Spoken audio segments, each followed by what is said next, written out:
আসো আমার প্রাণপ্রিয় ছাত্রছাত্রীরা, আজকে বর্গ এবং বর্গমূল সম্পর্কে তোমাদেরকে ধারণা দেই। আসো আমরা প্রথমে তথ্য জেনে নেই।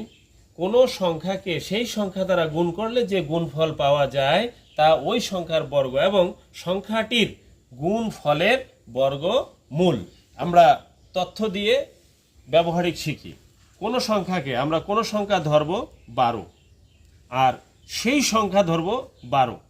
এই 12কে 12 দিয়ে গুণ যদি আমরা করি তাহলে আমরা পাবো 144। এই 144 হলো বর্গ। সেই সংখ্যাটি অর্থাৎ কোন সংখ্যা ধরেছিলাম 12, আর সেই সংখ্যা দ্বারা অর্থাৎ 12 দ্বারা যে গুণ করেছি এই 12টা হলো বর্গমূল। অর্থাৎ 12 দিয়ে 12কে গুণ করার ফলে আমরা যে গুণফল পেলাম এটা হলো বর্গ।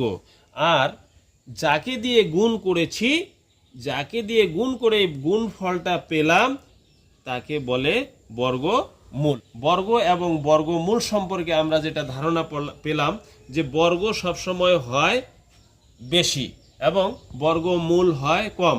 অর্থাৎ গুণ করলে গুণফলটা তো বেশি হবে, অর্থাৎ এটা হলো বর্গ। আর যাকে দিয়ে গুণ করব অর্থাৎ সেটা তো ছোট সংখ্যা, সেটা হলো বর্গমূল। আমার ছাত্রছাত্রীরা, তোমরা সবাই বুঝতে পেরেছ? আপনারা বুঝতে পেরেছেন কিনা কমেন্টসে জানাবেন। আল্লাহ হাফেজ।